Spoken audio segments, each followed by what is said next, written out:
She spat in my food. So I packed her bags, set them by the door, and told her, "This house has rules, and you just broke the last one."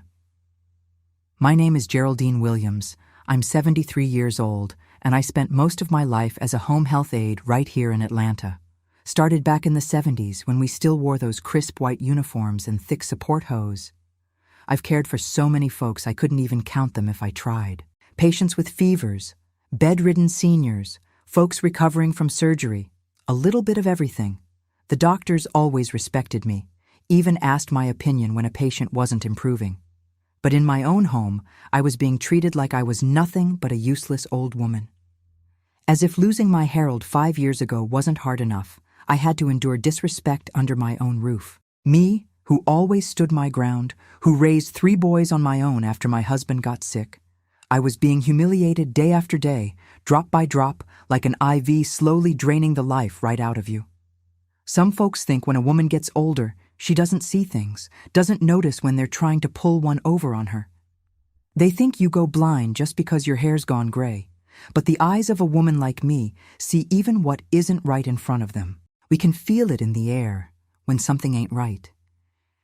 That's why, on that Wednesday afternoon, even though I was sitting in the living room watching my stories, I saw exactly what happened in the kitchen. I caught it in the reflection of my china cabinet glass.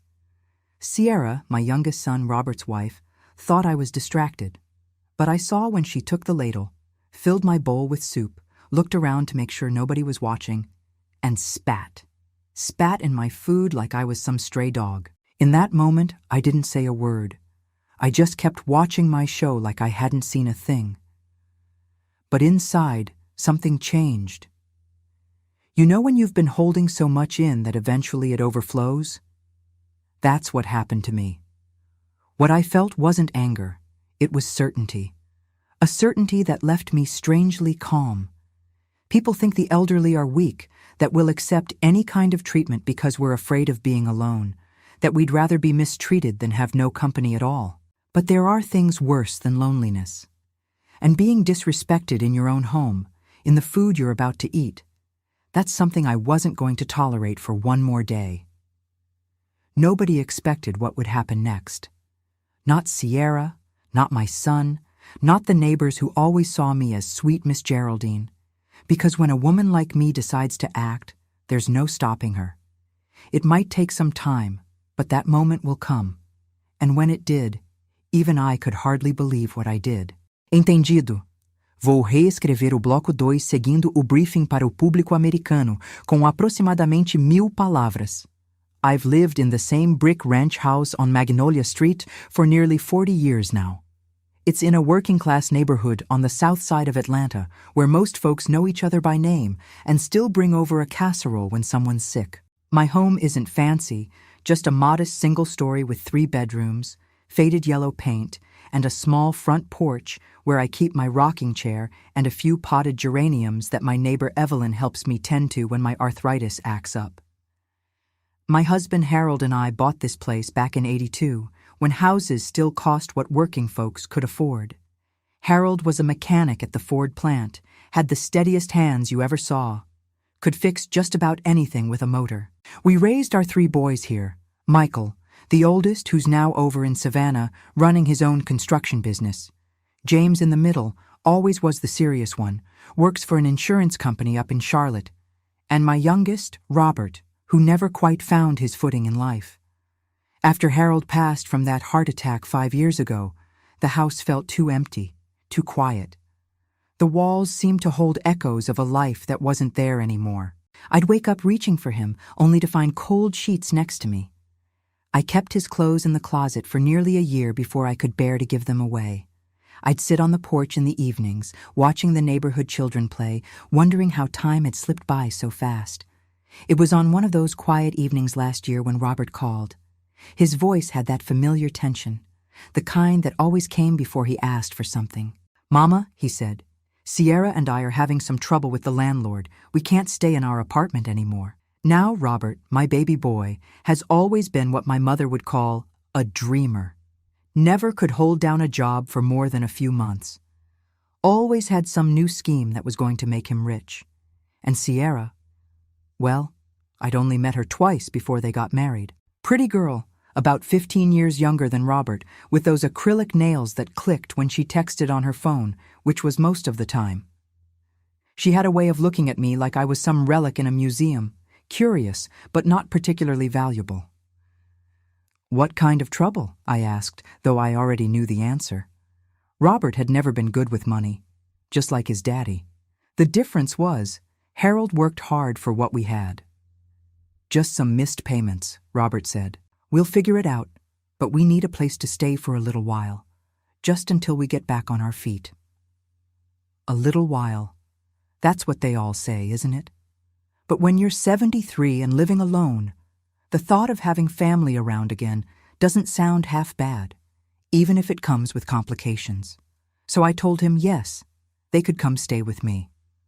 "Just for a few months," I said, "until you find your own place." They arrived 2 days later in Robert's beat-up Chevy, with just a few suitcases and boxes. Sierra walked through my front door like she was inspecting a property she might not want to buy.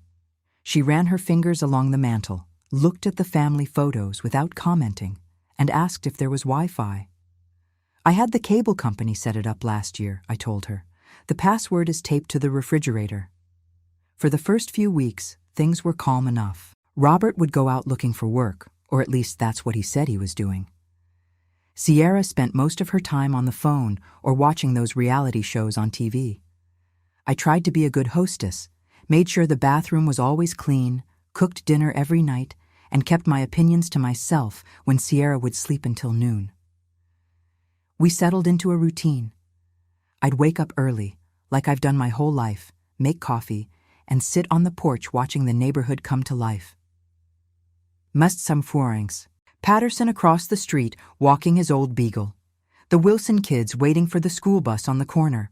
The mail carrier, Ms. Denise, who always had time for a quick chat about her grandchildren. Then Sierra would emerge around lunchtime, pour herself some coffee, and barely acknowledge my presence. Robert would be in and out, always with some new story about a job prospect that was looking really promising. I'd nod and smile, wanting so badly to believe him. The first sign of trouble came about a month in. I noticed things weren't where I'd left them. My recipe box had been moved. The drawer where I keep important papers seemed disturbed. I told myself I was being paranoid. That old age was making me forgetful. Then small amounts of money started disappearing from my purse. Not much, $5 here, 10 there. Just enough that I started to wonder if I was losing my mind. I began counting my money each night and writing the amount down on a slip of paper I kept in my Bible, the one place I knew Sierra wouldn't look. Sure enough, the numbers didn't add up. $20 missing on Tuesday, another $15 on Friday. I confronted Robert about it one afternoon when Sierra was out. "Mama, are you sure you didn't just spend it and forget?" he asked, a hint of impatience in his voice. "You know you've been a little confused lately." "I'm old, Robert, not stupid," I said. But the look on his face, part guilt, part pity, made me wonder if maybe I was wrong. Maybe I was becoming one of those confused old ladies who can't keep track of things anymore. So I started keeping my purse in my bedroom, door locked when I wasn't there. The money stopped disappearing, but something else changed too. Sierra's attitude toward me shifted from indifference to something colder. She'd sigh loudly when I'd enter a room, roll her eyes when I'd speak, make comments under her breath that I couldn't quite hear but knew weren't kind. Tensions in the house grew thicker than Georgia humidity in August. What was supposed to be a temporary arrangement had stretched to 3 months with no end in sight. Robert would disappear for hours, sometimes all day, coming home smelling of beer and making excuses about job interviews running late. Sierra spent more time on her phone, whispering and stepping outside when calls came in. And me? I tried to keep the peace, kept cooking, kept cleaning, kept pretending that this was all just fine. But inside, I was getting more and more uneasy. This was my home, the place where I'd raised my children, loved my husband, built my life. And somehow I was starting to feel like a stranger in it. I never expected what would happen next. Never imagined that in my own kitchen, in my own home, someone could show such disrespect. But that's exactly what happened on that Wednesday afternoon when I caught Sierra doing something I couldn't ignore. Something that would change everything between us. People are complicated, aren't they? Even the ones you think you know inside and out. Let me tell you about the main players in this little drama that unfolded under my roof. First, there's me, Geraldine Williams. Most folks around the neighborhood call me Miss Jerry or Miss G. I'm what you might call sturdy. Not tall, not short, just an average height black woman with silver hair I keep cut short because I don't have the patience for styling it anymore. My hands are gnarled now from arthritis, but they've always been strong. Working as a home health aide for over 40 years will do that to you. I've lifted patients twice my size, bathed them, dressed them, fed them. I've watched life come into this world, and I've held hands as it left. My face has enough lines to tell my story. Laugh lines around my eyes from raising 3 rambunctious boys, worry lines on my forehead from stretching dollars during the lean years, and a permanent crease between my eyebrows from squinting at medication labels in dim lighting. I wear simple clothes, cotton slacks, blouses with practical patterns that don't show stains, sensible shoes that don't make my bunions ache. On Sundays I still dress up for church, my good floral dress, my mother's pearl earrings, and the one pair of heels I keep polished in my closet. I'm not one for talking just to hear my own voice. Harold used to say I could say more with a look than most people could with a sermon. But I notice things. Lord, do I notice things. After decades of caring for the sick and elderly, you develop an eye for details, the slight change in someone's breathing that means pain, the way a hand trembles before a seizure, the flush in someone's cheeks that signals a fever coming on. Those same eyes have served me well in my own home. Now, my son Robert, my youngest, always was my most sensitive child, the one who'd bring home injured birds and cry when they didn't make it. He has my height, but his daddy's build. Broad shoulders, strong arms. At least they were strong before he started spending more time with video games than physical work. He's 42 now, but sometimes I look at him and still see that little boy who'd crawl into my lap during thunderstorms. He has a good heart, Robert does, but he's weak in ways that break my own heart. Robert always had big dreams, but small follow-through. Started college 3 different times. Always with a different major that was going to make him rich. Never finished. Worked a dozen different jobs. Car salesman, insurance agent, retail manager, but nothing ever stuck. He'd start strong, full of enthusiasm, then slowly that fire would dim. Something would go wrong. A boss who didn't appreciate his talent. Co-workers who were out to get him. A company that didn't recognize his potential. It was always someone else's fault when things fell apart. When he brought Sierra home and announced they were getting married after just 6 months of dating, I had my doubts. But what mother doesn't? I told myself it was good he'd found someone who made him happy. Maybe she'd be the one to help him settle down, find his purpose. Sierra Taylor Williams. That's what she insists on being called, with both names hyphenated just so. 31 years old with the kind of beauty that takes work. Perfect nails always freshly done, hair extensions that change color and length almost weekly, makeup that never seems to smudge even in Georgia humidity. She's tall and slender, dresses like she's expecting to be photographed at any moment, always has her phone in her hand, always taking pictures of her food, her outfits, herself. When she smiles at you, it never quite reaches her eyes. Those eyes, sharp, calculating. They remind me of a cat watching a bird, figuring out the perfect moment to pounce. She's not outright rude, at least not at first. No, Sierra's rudeness comes in subtle ways. The slight curl of her lip when I mention church, the way she'll check her phone while I'm mid-sentence, how she'll clean up after me in my own kitchen, rearranging things as if I didn't know where they belonged. She worked as a receptionist at a hair salon when they met. Said she was going to beauty school to become a stylist, but somehow that never happened. Since moving in, she hasn't worked at all. Says she's between opportunities and building her brand on some social media platform I've never heard of. All I know is she spends hours taking pictures of herself in different outfits, usually in my living room where the light is good.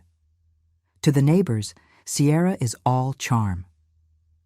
When Mrs. Patterson brings over her famous sweet potato pie, Sierra gushes over it, takes pictures, calls her Mama Patterson. Though the second Mrs. Patterson leaves, the pie goes untouched. Sierra knows exactly who to charm and who doesn't matter to her. And then there's the neighbors themselves. This street has been my home for decades, and these people are more family than neighbors. There's Evelyn Johnson next door, 78 and still working part-time as a school librarian. She brings me fresh tomatoes from her garden every summer and checks on me when it storms because she knows I get nervous. We've shared coffee and secrets on our adjoining porches for 30 years. Across the street is Mr. Patterson, Walter, who lost his wife to cancer 5 years ago, right around when I lost Harold. He walks his old beagle Buster past my house every morning at 7:15 on the dot. Sometimes we sit on the porch and talk about the old days when gas was cheap and kids played outside until the streetlights came on. Down the block is Ms. Denise, our mail carrier for the last 15 years. She knows everyone's business but keeps it to herself unless there's something you need to know. She was the one who first noticed Sierra going through my mail before I got home. "Miss Jerry," she'd said one afternoon, lingering by my mailbox longer than usual. "I delivered a letter from Social Security yesterday. Important looking. You get it?" I hadn't. When I checked the mail that day, there was nothing from Social Security. Just another thing that seemed to disappear around Sierra. The dynamics in the house shifted when Sierra moved in. Robert became someone I barely recognized, deferring to her on everything, jumping when she called, making excuses for her behavior. The son who once told me I was the strongest woman he knew now suggested I was getting confused whenever I mentioned something amiss. Sierra treated my home like a hotel, expecting meals, cleaning, laundry service, while contributing nothing. And the way she looked at me sometimes when she thought I wasn't paying attention, like I was an obstacle, something in her way. But I wasn't born yesterday. I may be old, but I wasn't about to be pushed around in my own home. Not by anyone, especially not by someone who clearly saw me as nothing but an old woman who'd outlived her usefulness. Little did she know that those same hands that had cared for the sick and dying for decades were still plenty strong enough to pack a suitcase and point to the door when the time came. It was a Wednesday afternoon in late September, the kind of day when Atlanta can't decide if it wants to be summer or fall. The air was thick with humidity, but there was a slight breeze that hinted at cooler days to come. I'd been feeling under the weather. My arthritis always acts up when the seasons start to change. So I was taking it easy, sitting in my recliner in the living room watching my stories. The Young and the Restless had been my afternoon companion for over 30 years, and I wasn't about to miss it, especially since Sierra had been hogging the TV most evenings with those reality shows she watches. The living room in my house has always been my favorite spot. The walls are a soft cream color that Harold painted himself back in '98. The furniture is well worn but clean. My floral-patterned sofa with plastic covers I put on for special occasions. My recliner that's molded perfectly to my body after years of use, and the coffee table Harold made in his workshop. What makes the room special, though, is the large china cabinet against the far wall. It was my mother's before it was mine. Solid oak with glass doors that showcase my collection of figurines and the good china we only used on holidays. That china cabinet has witnessed a lot of life in this house.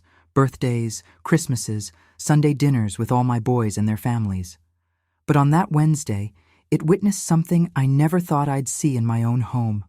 Something that made my blood run cold. Sierra had been in one of her moods all morning, stomping around the house, sighing dramatically, slamming doors. Robert had left early, claiming he had a job interview, though I had my doubts. That left just me and Sierra, circling each other like wary cats. Around noon, I mentioned I was feeling a bit peckish, and Sierra, in a surprising show of consideration, offered to heat up the chicken soup I'd made the day before.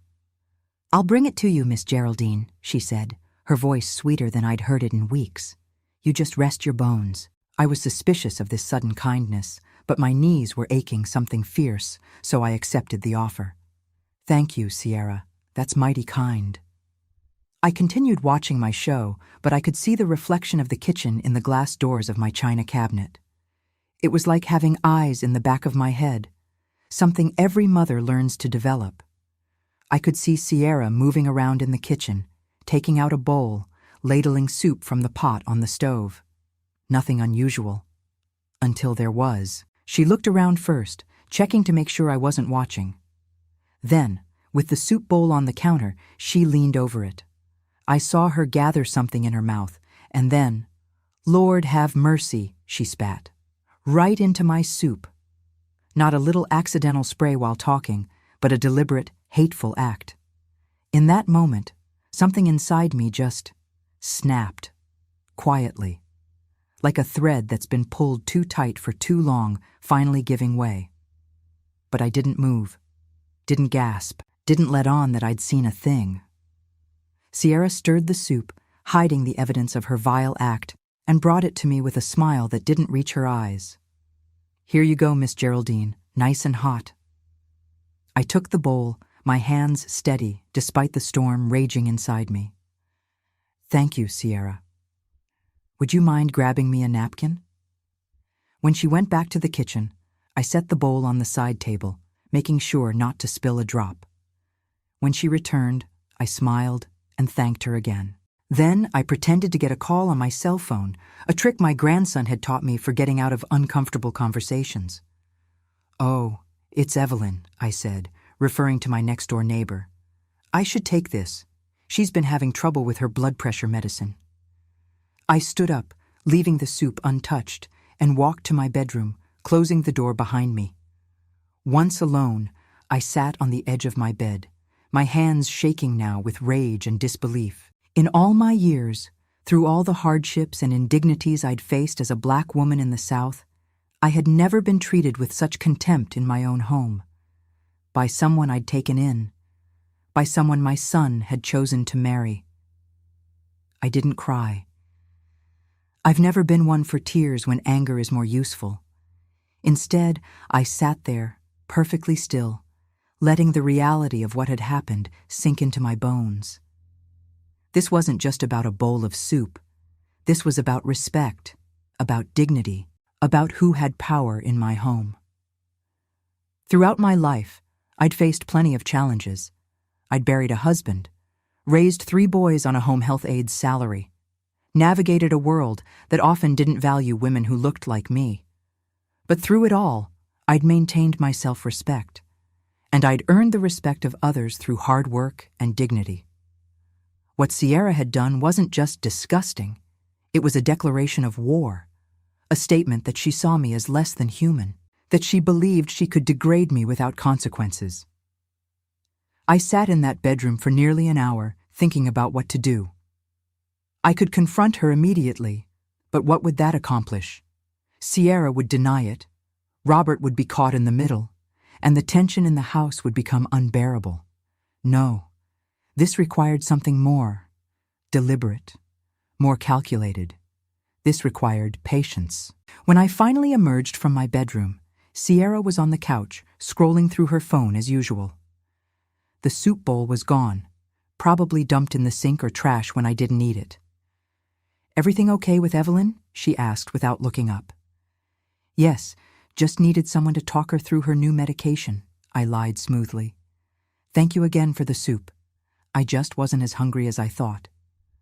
For the rest of that day, I moved through the house like nothing had changed. I washed dishes, folded laundry, made dinner when Robert came home. I smiled and nodded at the right times, but inside, I was different.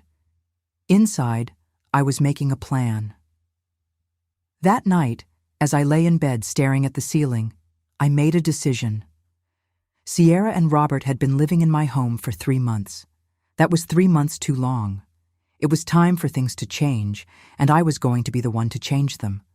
Not with screaming or fighting, that wasn't my way, but with the quiet strength that had gotten me through every other challenge in my life. "Lord," I whispered in the darkness, "give me the strength to do what I know I have to." and forgive me if I take a little satisfaction in it. Because one thing was certain. No one, not even my son's wife, was going to spit in my food and continue to sleep under my roof.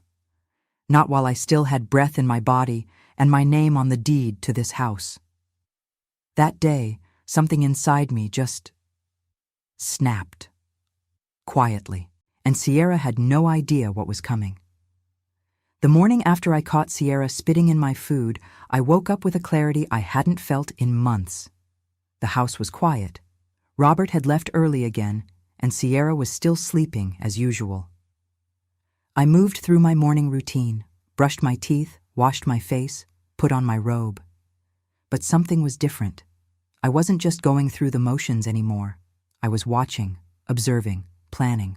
When you get to be my age, you learn that anger is a luxury you can't always afford. It burns too hot, uses up too much energy that you need for other things. What I felt wasn't just anger. It was something colder, more focused, more dangerous. I made my coffee and sat at the kitchen table, looking at the familiar walls of the home I'd lived in for decades. This house had seen so many moments. Children's birthdays, holiday dinners, quiet evenings with Harold reading by the lamp while I worked on my crossword puzzles. This was my sanctuary, and someone had violated it. "Good morning, Miss Geraldine," Sierra said, padding into the kitchen around 11. Her hair was wrapped in a silk scarf, her face still creased from sleep. "Any coffee left?" "Fresh pot on the counter," I replied, my voice pleasant. Normal. As if I hadn't seen what I'd seen. "Help yourself." She poured herself a cup and leaned against the counter, scrolling through her phone. "Robert said he might be late tonight. Something about meeting a potential investor for his new business idea." I nodded, not believing a word. Robert hadn't had a new business idea in years. He was probably at a bar or at his friend Marcus's place playing those video games. But I just smiled and said, "That's nice." "I might go out too," Sierra continued, "meeting some friends for drinks." Friends. In the 3 months she'd been here, I'd never once heard her talk about any friends in Atlanta. But I just nodded again and said, "Have a good time." After she left the kitchen, I sat there thinking about respect, about boundaries, about consequences. In all my years as a home health aide, I'd cared for people at their most vulnerable, bathed them, changed them, fed them, helped them with their most private needs. And in all that time, I'd never once treated any of them with disrespect. I'd seen other aides who did, who talked down to patients, who rushed through care, who acted like the elderly were children or worse. I'd always believed that how you treat people when they're vulnerable says everything about your character. And Sierra had shown me exactly who she was. That afternoon, I walked next door to Evelyn's house. She was out in her front garden, pruning her rose bushes despite the heat. "Jerry," she called when she saw me coming up the walk. "Come sit in the shade. I've got some sweet tea." We settled on her porch, the slight breeze making the wind chimes tinkle. Evelyn had been my neighbor for 30 years, had seen my children grow up, had brought food when Harold passed.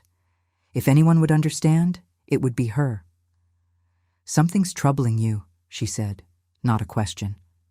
"I can see it in your eyes." I told her everything, about Robert and Sierra moving in, about the missing money, about the way Sierra treated me in my own home, and finally, about the soup. Evelyn's face darkened with each word, her lips pressing into a thin line. When I finished, she sat in silence for a long moment. "That's assault," she finally said. "What she did, spitting in your food, that's assault. You could call the police." I shook my head. "And say what?" I saw it in a reflection, no proof, and it would tear Robert apart. "So what are you going to do?" Evelyn asked. "You can't let this continue. Next time it could be worse." "I know," I said quietly. "I've been thinking about it all night." Evelyn leaned forward. "Jerry, listen to me. That house is yours. Your name is on the deed. You worked for it, you and Harold. You have every right to decide who lives there and who doesn't." "Robert is my son," I said, my voice catching. And you raised him better than this, Evelyn countered. Sometimes the kindest thing you can do for someone is to let them face the consequences of their actions, or in this case, the consequences of the company they keep. We talked for another hour, Evelyn refilling our glasses twice. By the time I walked back to my house, the sun was starting to dip lower in the sky, and I had made my decision. I spent the rest of the afternoon watching Sierra.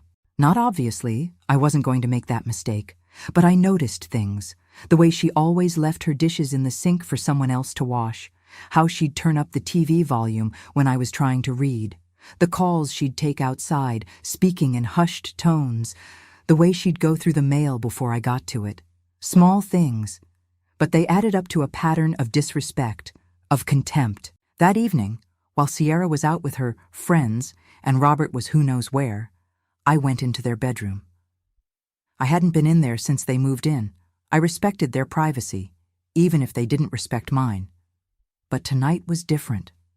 The room was a mess, clothes strewn about, makeup scattered across the dresser I'd refinished myself years ago, fast food wrappers peeking out from under the bed.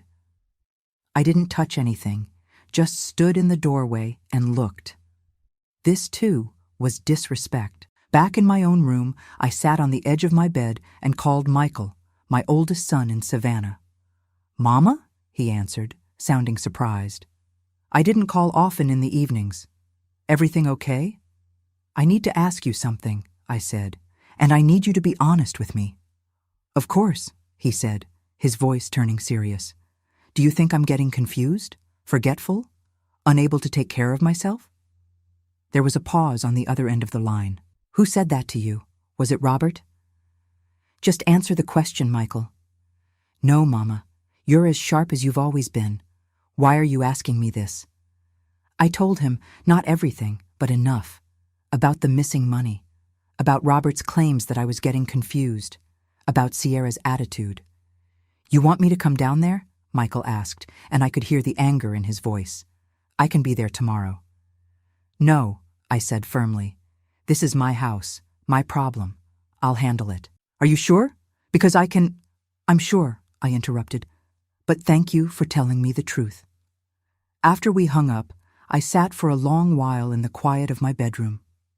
On my nightstand was a photo of Harold and me on our 40th anniversary, just a year before he passed. He was smiling that crooked smile I loved, his arm around my shoulders, holding me close. "What would you do, Harold?" I whispered to the photo. "What would you say?" But I already knew. Harold had never tolerated disrespect, especially in our home. He'd been a gentleman, but firm in his principles. "Your house is your castle," he used to say, "and you decide who crosses the drawbridge." That night, I slept better than I had in months, my decision made. The next day, I would reclaim my castle. I would lower the drawbridge for my son, but his wife, the woman who thought so little of me that she would spit in my food, she would have to find somewhere else to live. When morning came, I got up early and made my phone calls. First to my bank, where I spoke to Mr. Jenkins about securing my accounts. Then to James, my middle son, to let him know what was happening. And finally, to Ms. Denise, who wasn't just our mail carrier, but also a notary public on the side. By the time Sierra emerged from the bedroom at nearly noon, my plans were in motion. I watched her pour her coffee, check her phone, and ignore my presence, just like every other day. But this wasn't like every other day. This was the day everything would change. "Sierra," I said, my voice steady, "we need to talk." I sat down across from Sierra at the kitchen table that Wednesday afternoon. The house was quiet, except for the ticking of the old clock that Harold had hung on the wall 20 years ago. It was just past 2, and through the window I could see Mrs. Patterson watering her flowers next door. Normal, everyday life going on outside while inside my house, I was preparing for battle. Sierra looked up from her phone with mild irritation. "What is it, Miss Geraldine? I was about to go out." I folded my hands on the table, the way I used to do when having serious talks with my boys when they were young. I've noticed some things around the house that concern me. She put her phone down, but kept it close. Like what? Like missing money from my purse, mail that disappears, the way you treat me in my own home. She rolled her eyes. Are we really doing this again? Robert already told you you're getting confused. You probably spent the money and forgot. That's what Robert thinks, I said calmly. But I've been keeping track, writing down exactly how much I have, and money keeps disappearing when I'm not looking. Her face changed then, just slightly. A tightening around the eyes, a quick glance toward the door. Whatever. I need to go. She started to stand. Sit down, Sierra, I said, my voice firm but quiet. We're not finished. To my surprise, she did. Maybe it was the tone of my voice, or maybe she was curious about what I might say next. Either way, she sat back down, crossing her arms over her chest. What exactly are you accusing me of, Miss Geraldine? I looked her straight in the eye. I'm not accusing you of anything yet. I'm telling you what I've observed and asking for an explanation. I don't have to explain myself to you, she snapped. This may be your house, but I'm Robert's wife. That means I have just as much right to be here as you do. That's where you're wrong, I said. This is my house. My name is on the deed. I decide who lives here and who doesn't. Her eyes narrowed. Are you threatening to kick us out? Robert would never allow it. I'm not threatening anything. I'm setting boundaries. This is my home, and I expect to be treated with respect in it. Sierra leaned back in her chair, a small smile playing on her lips. And what exactly is disrespectful about the way I treat you? I cook. I clean. I help around the house. You go through my mail. You take money from my purse. You roll your eyes when I speak. And yesterday? I paused, deciding whether to reveal what I'd seen. But no, not yet. I needed to see more, understand more before I played that card. Yesterday what? She prompted. Nothing, I said, standing up. Just know that I'm watching now. Sierra laughed, a harsh sound that held no humor. Watching what? You're just a confused old woman who's lonely since her husband died. You should be grateful we're here keeping you company instead of putting you in a home somewhere. The words stung, but I didn't let it show. I'd faced worse in my life than a mean-spirited young woman. My mind is perfectly clear, Sierra, and I'm not the one who should be grateful. I left her sitting there and went to my room, closing the door firmly behind me. My hands were shaking a little, but I felt stronger than I had in months. I'd drawn a line in the sand. Now I needed to see what Sierra would do next. That evening, Robert came home late, as usual. I heard him and Sierra arguing in their bedroom, their voices just low enough that I couldn't make out the words. I sat in my chair by the window, watching the neighborhood settle into night, and made a decision. The next morning, I woke early and went through my normal routine. Coffee, toast, a few pages of my devotional. But instead of staying home as I usually did, I got dressed in one of my nicer outfits and called a cab. When Sierra emerged from her room around 11, I was already gone. My first stop was the bank.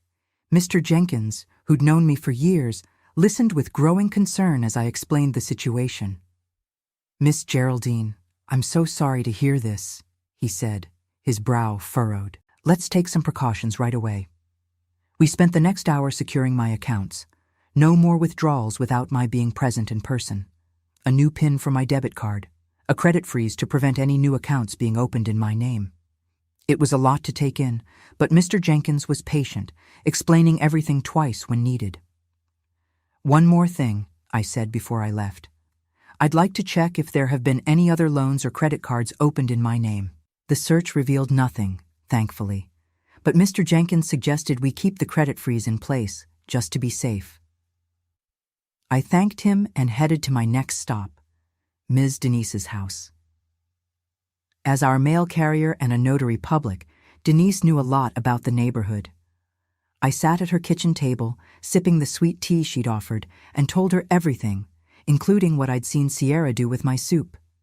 That's disgusting, Denise said, her face contorted with anger. And illegal. That's assault, Geraldine. That's what Evelyn said too. Because it's true. Have you told Robert? I shook my head. Not yet. I need to be strategic about this. If I just accuse her, it'll be her word against mine. And Robert? I sighed.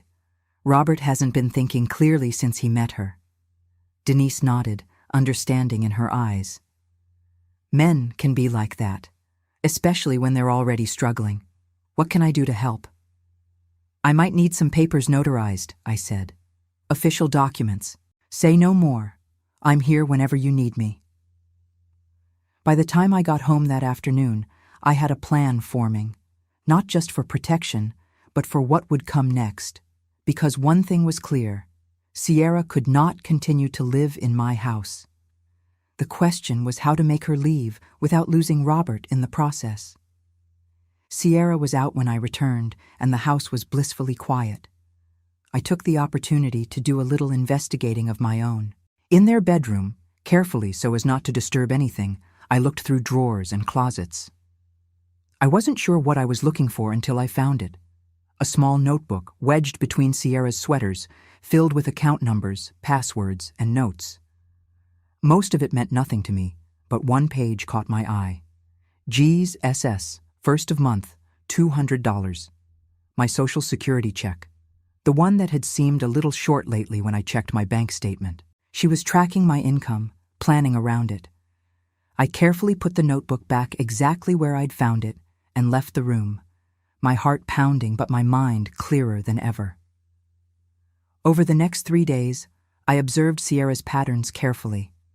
She woke late, spent hours on her phone, left the house around 3 p.m. most days, and returned after dinner. When Robert was home, she was all sweetness and light. When it was just the two of us, the mask dropped, and I saw the contempt in her eyes. On Sunday, I invited Evelyn over for coffee after church. Sierra was still sleeping, but Robert joined us at the kitchen table, looking tired but happy to see a familiar face from his childhood. "How's the job hunt going, Robert?" Evelyn asked, stirring sugar into her coffee. Robert shifted uncomfortably. "It's going. Had a few promising leads this week." I kept my face neutral, though I knew he was lying. Evelyn, bless her, pressed on. "What kind of work are you looking for these days? Still in sales?" Actually, Sierra and I are thinking of starting our own business. Online thing, you know? Social media marketing." Evelyn raised an eyebrow. "Is that so? And how's that going to work? You need clients? Startup costs?" Robert's face flushed. "We're figuring it out. Sierra has connections." I sipped my coffee and watched my son squirm under Evelyn's gentle but persistent questions. By the time she left, Robert looked deflated, and I felt a strange mix of sadness and determination. My boy was lost, wrapped up in Sierra's web of lies and manipulation. But I wasn't going to let her destroy him or take advantage of me any longer. That night, I prayed longer and harder than I had in years. "Lord," I whispered into the darkness of my bedroom, "give me the strength to do what I know I have to, and forgive me if I take a little satisfaction in it." Because the next day would change everything. The next day, I would reclaim my home. The day arrived like any other. The sun peeked through my kitchen curtains, casting long shadows across the linoleum floor. I'd been up since 5 a.m., old habits from decades of early mornings as a health aide. I made my coffee extra strong that morning and sat at the table in silence, watching the clock tick toward noon. I knew Sierra's patterns by now.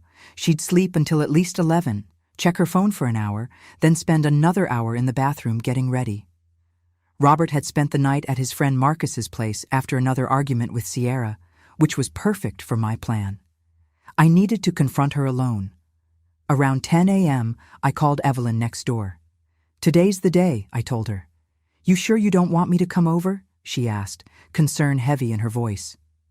"No, this is something I need to do myself. But maybe check in around 2? "I'll be watching from my window," she promised. "First sign of trouble, I'm calling Walter to come over." I spent the next hour getting everything ready. I placed Sierra's suitcases, the expensive matched set she'd arrived with, by the front door.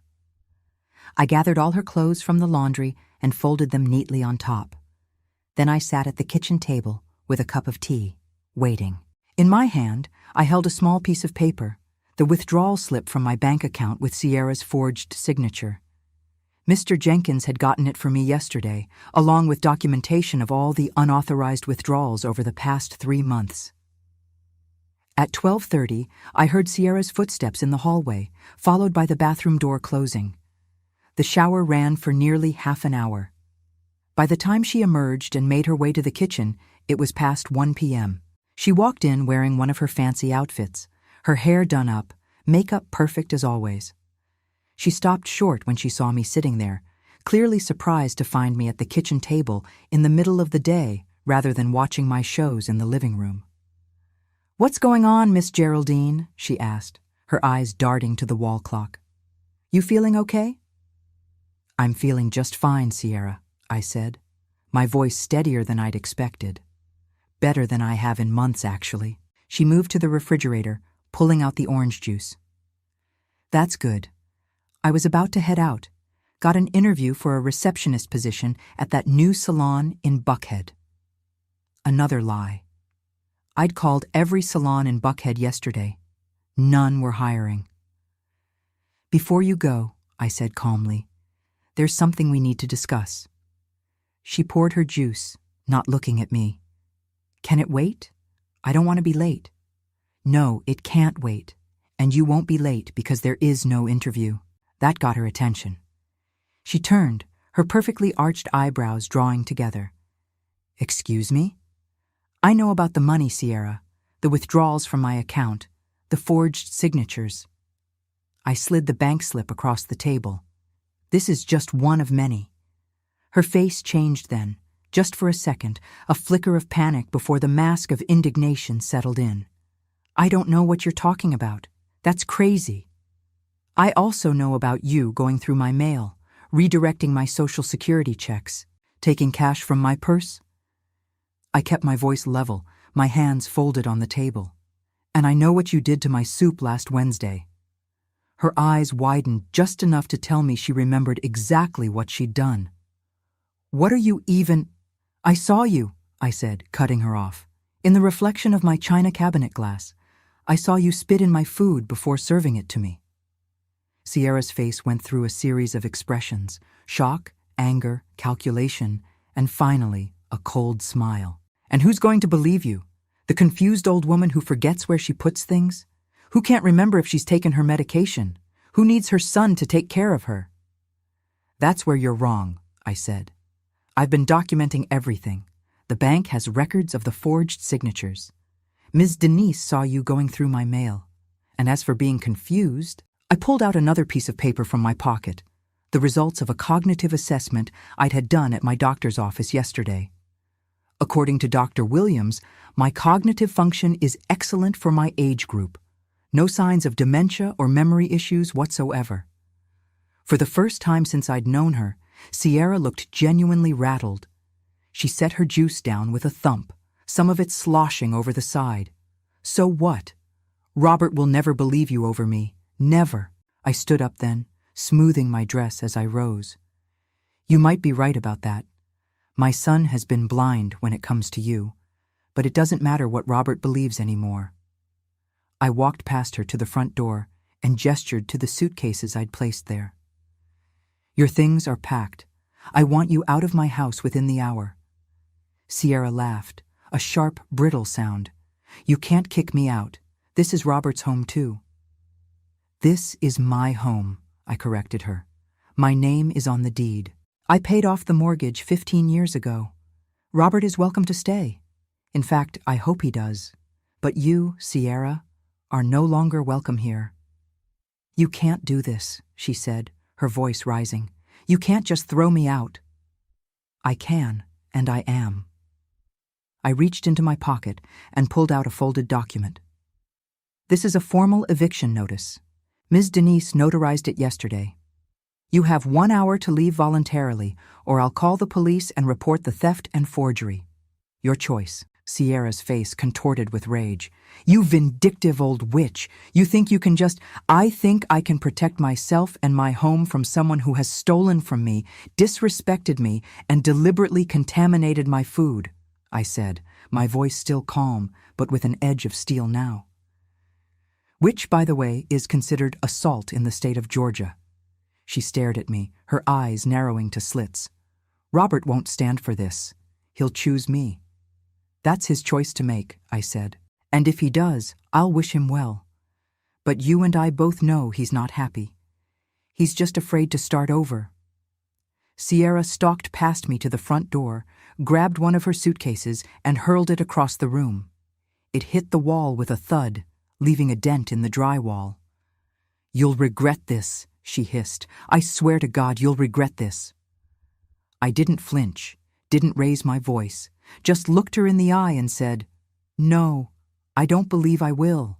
The front door slammed open then, and Robert stood in the doorway, his face flushed, eyes darting between me and Sierra. What the hell is going on? I could hear you yelling from the driveway. Sierra rushed to him, tears suddenly streaming down her face, her voice transformed into a wounded sob. Oh, baby, your mother's lost her mind. She's trying to throw me out for no reason. Robert looked at me, confusion and hurt in his eyes. Mama, what is this? I handed him the bank withdrawal slip and the documented evidence of Sierra's theft. She's been stealing from me, Robert, forging my signature, taking money from my purse. That's a lie, Sierra cried. She's making it all up because she's jealous of us. Robert looked at the paper in his hand, his brow furrowed. This looks like your signature, Mama. It's a forgery, I said. The bank confirmed it. She's confused, Sierra insisted, clutching Robert's arm. You know how she gets, forgetting things, making up stories. I looked my son straight in the eye. Robert, I saw her spit in my food. A heavy silence fell over the room. Robert's eyes widened, and he turned slowly to look at Sierra. What? She's lying, Sierra shouted, but there was a new edge of desperation in her voice. Last Wednesday, I continued, she made me soup, and I watched her spit in it before she served it to me. I saw it in the reflection of my china cabinet. Robert's face went pale. He looked at Sierra, and something in her expression must have given her away, because he took a step back from her. Sierra? Tell me that's not true. She tried to recover, forcing a laugh. Of course it's not true. That's disgusting. Why would I do something like that? Because you're cruel, I said simply, and because you don't respect me. Never have. Robert looked between us, conflict written all over his face. I could see him struggling, wanting to believe his wife, but seeing the truth in front of him. I want her out of my house, I said firmly. You can stay, Robert. You're my son, and I love you. But she can't stay here anymore. You have to choose, Sierra said, her voice hard now. Her or me, right now. The silence in my living room was so thick you could have cut it with a knife. Robert stood there, frozen between Sierra and me, looking from one to the other like a man caught in a trap of his own making. Robert, I said gently, I know this is hard. She's your wife. But I can't have someone in my home who doesn't respect me, who steals from me, who— I couldn't even bring myself to say it again. The idea of someone spitting in my food was still so disgusting, so deeply disrespectful that it made my stomach turn. Sierra was still clutching his arm, her perfectly manicured nails digging into his skin. Baby, you know your mother's always been jealous of us. She can't stand to see you happy. She's making all this up. Robert gently removed her hand from his arm and took a step back, creating distance between them. I could see the conflict in his eyes, but there was something else there too.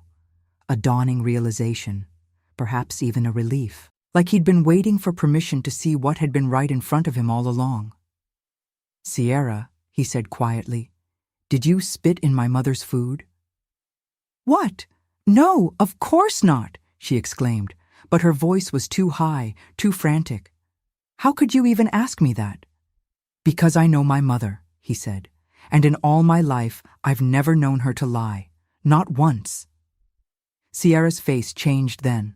The mask of wounded innocence dropped away, replaced by something harder, colder. So, that's it? You're choosing her over me?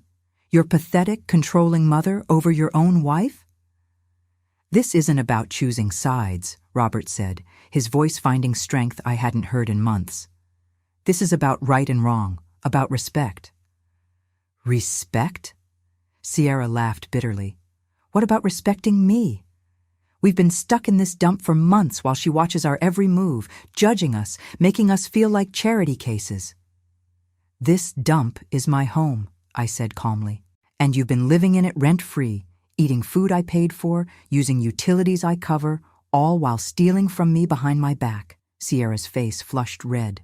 She turned to Robert, desperate now. Are you really going to let her talk to me like this? After everything we've been through together? Robert looked tired suddenly, older than his years. Sierra, please, just tell me the truth. Did you take money from my mother's accounts? She hesitated just for a second, but it was enough. That tiny pause told us everything we needed to know. We needed it, she finally blurted out. Your job interviews weren't going anywhere. We had bills to pay, credit cards maxed out. What was I supposed to do? She has plenty, sitting on this house, her pension, her savings, while we had nothing. Robert's shoulders slumped. So it's true, all of it. Oh, don't act so shocked, Sierra spat. You knew something was up. You just didn't want to ask questions. It was easier to pretend everything was fine, wasn't it? To let me handle the dirty work while you played video games at Marcus's place. The look on Robert's face made my heart ache. The betrayal, the humiliation, the shame, all washing over him at once. I want you to leave, he said quietly.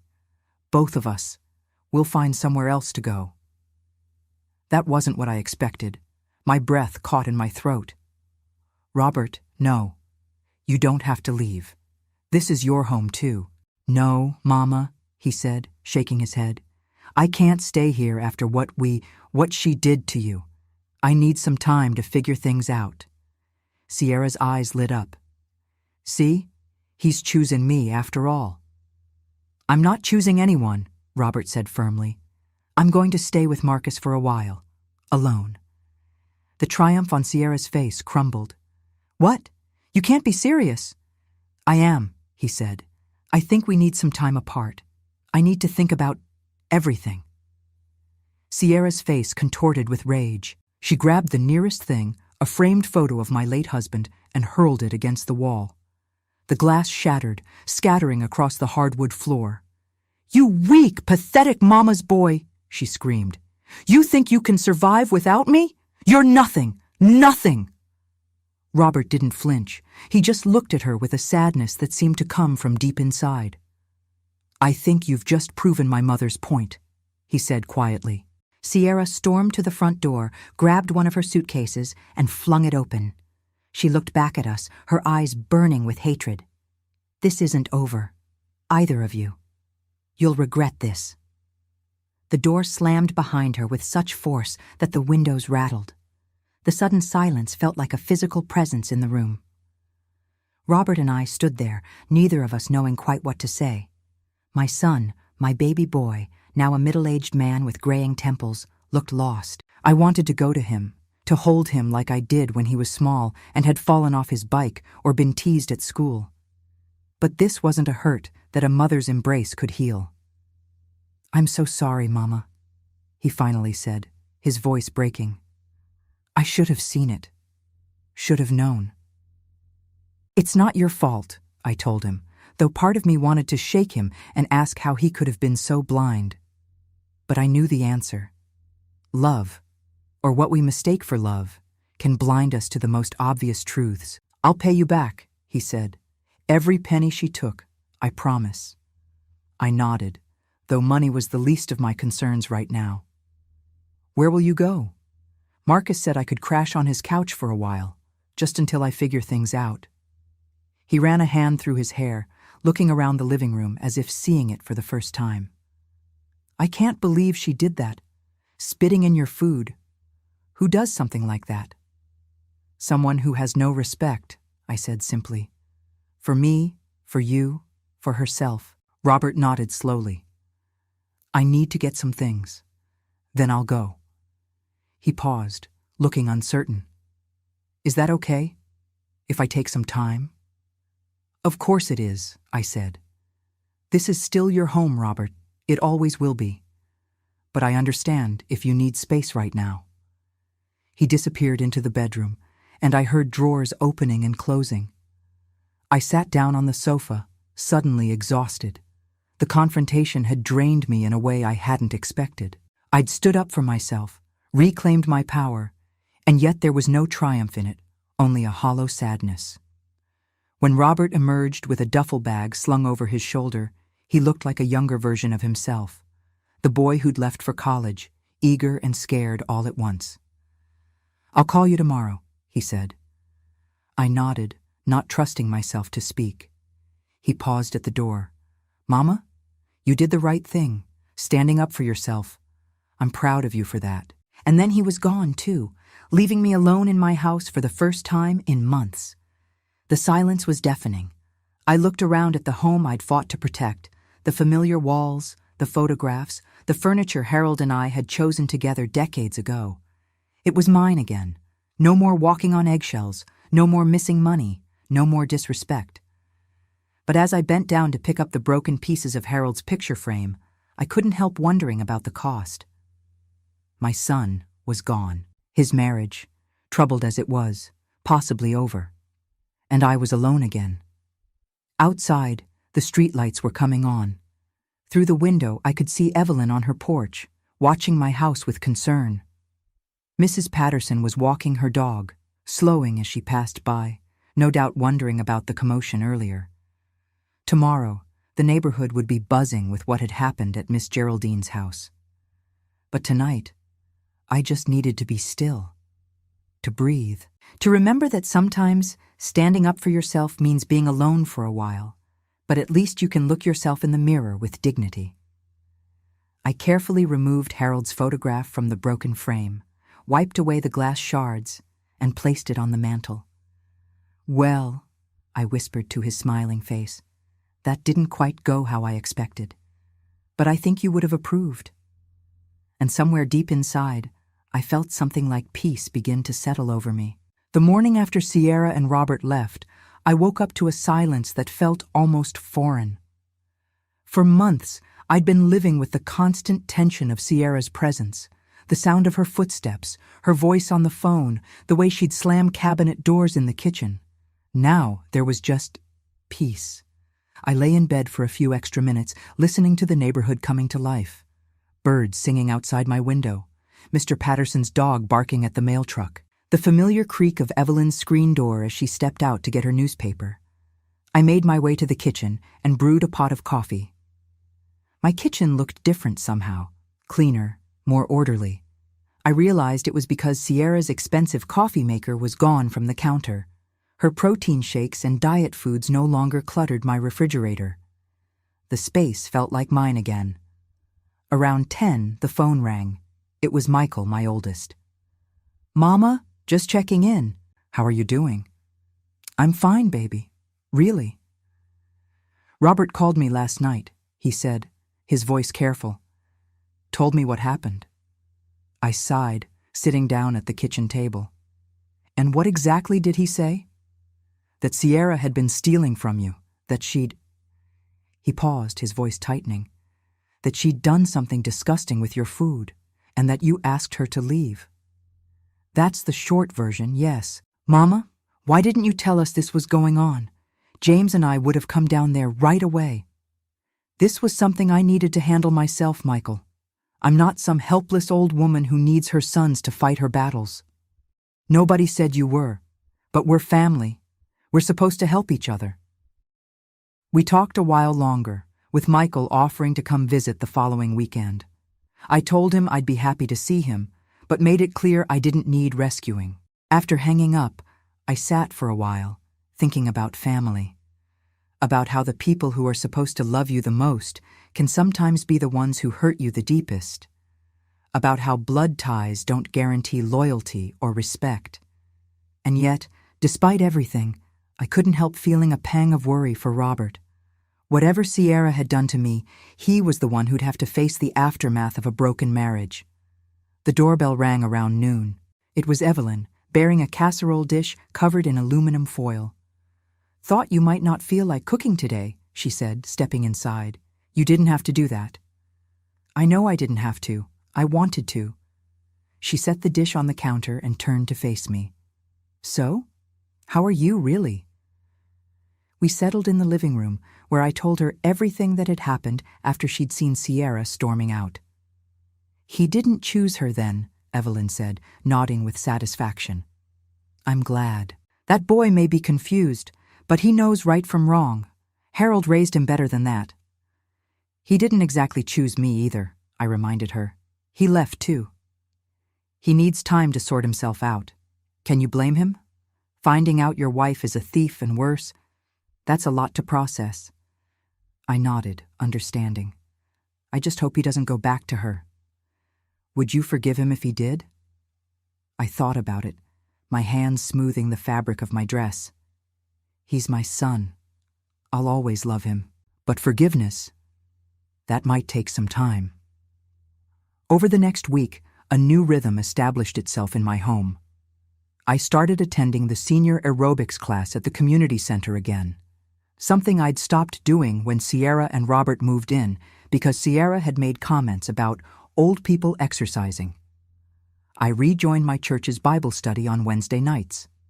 I invited friends over for coffee without worrying about Sierra's judgmental stares or sighs. It was like I'd been holding my breath for 3 months, and now I could finally exhale. Robert called a few times, brief, awkward conversations where neither of us quite knew what to say. He was still at Marcus's place. Sierra had moved in with a friend, he told me, and they were taking some time apart to figure things out. I didn't press him for details. Some things a mother doesn't need to hear about her son's marriage. On Friday of that first week, Ms. Denise stopped by with my mail. "Thought I'd hand-deliver this one," she said, holding out a thick envelope. "It's from Social Security. Figured you'd want it right away." I thanked her, offering her a glass of sweet tea, which she accepted. We sat on the porch, watching the neighborhood kids riding bikes up and down the street. "Word gets around," she said carefully, "about what happened with Sierra." I nodded. In a neighborhood like ours, there are no real secrets. I'm sure people are talking. They are, but not how you might think. Ms. Denise leaned forward. "Mrs. Patterson told me she always thought something wasn't right with that girl. Too perfect on the outside, you know? And Walter, Mr. Patterson, he saw her coming home late some nights with a man who wasn't Robert." This was news to me, but I wasn't entirely surprised. Did Robert know? Don't think so. Walter didn't want to be the one to tell him. Said it wasn't his business. She sipped her tea. "But Geraldine, folks are proud of you. Standing up for yourself like that.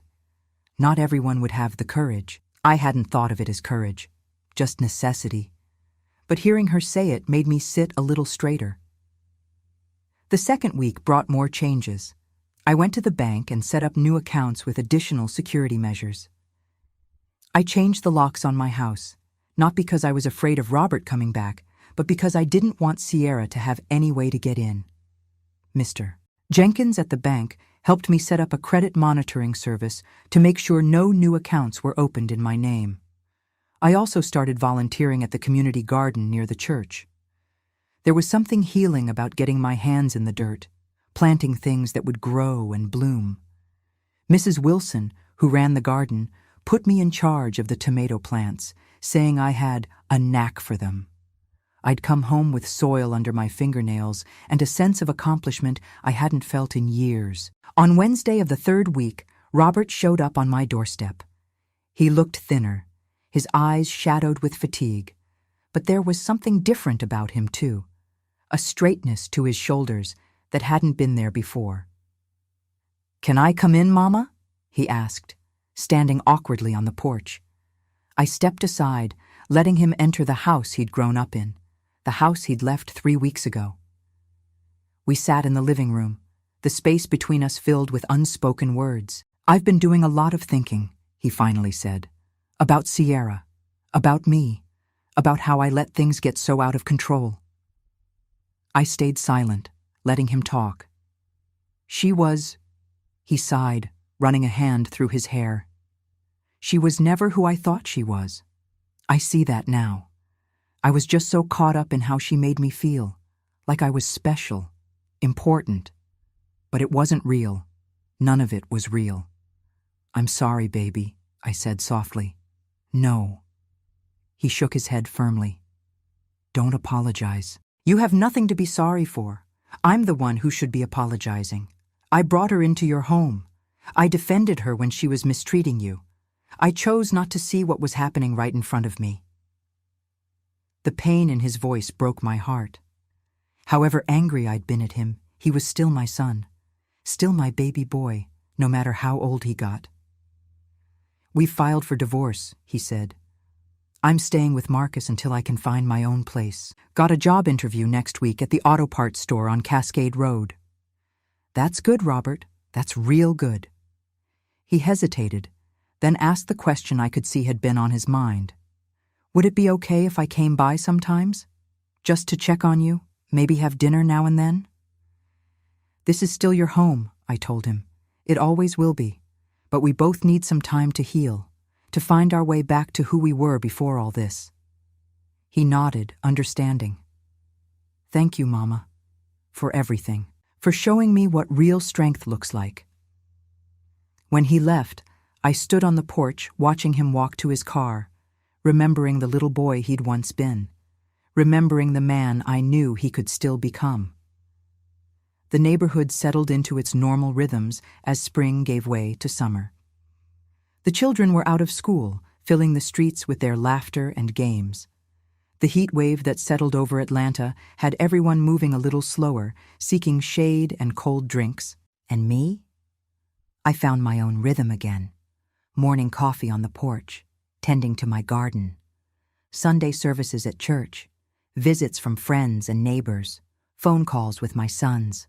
Small pleasures that added up to a life worth living. Sometimes, on quiet evenings, I'd still think about Sierra. Wonder where she was, what she was doing. Not with anger or bitterness, but with a kind of detached curiosity. She had been a storm that passed through my life, destructive, yes, but ultimately temporary. While the damage she'd done was real, it had also revealed strengths in me I'd forgotten I possessed. In standing up to her, I'd reclaimed not just my home, but something more valuable, my sense of self, my dignity, my power. These were things no one could take from me, not as long as I was willing to defend them. A year has passed since that afternoon when I set Sierra's suitcases by the door. A year of changes, growth, and healing, not just for me, but for my whole family. The house is quiet now, but it's a different kind of quiet from the one that haunted me after Harold passed. This is a silence I've chosen, filled with small joys I've relearned to value. The birds singing in the morning, the clink of a spoon against my coffee cup as I sit on the porch, the creak of that loose floorboard in the hallway that Harold always promised to fix. Robert and I have found a new way to relate to each other. He hasn't moved back in, and I think that's been good for both of us. He rents a small apartment near his job at the auto parts store, where he was promoted to assistant manager 3 months ago. He comes over for Sunday dinners, sometimes bringing a dessert he picked up from the bakery. We don't talk much about Sierra, but I know the divorce was finalized 2 months ago. He seems lighter now, as if he's left a burden behind. Michael and James, my other sons, have started calling more frequently. It's funny how sometimes we need a storm to remind us of what's important. Michael even brought his children to spend a week with me during summer vacation. Seeing my grandchildren running through the same yard where their fathers played decades ago. Well, there's no greater gift for a grandmother. As for Sierra, I heard she moved to another city. Robert doesn't mention her name, and I respect that.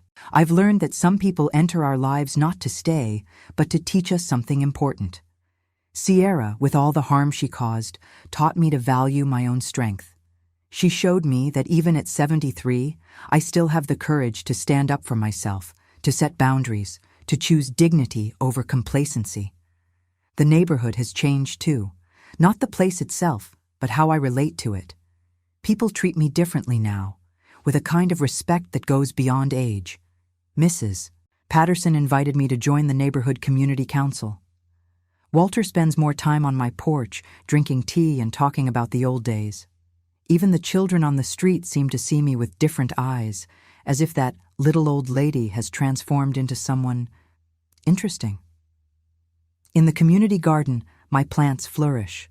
I have tomatoes, bell peppers, and herbs that I share with my neighbors. My hands still ache with arthritis, but there's a pleasure in feeling the damp soil between my fingers that no pain can diminish.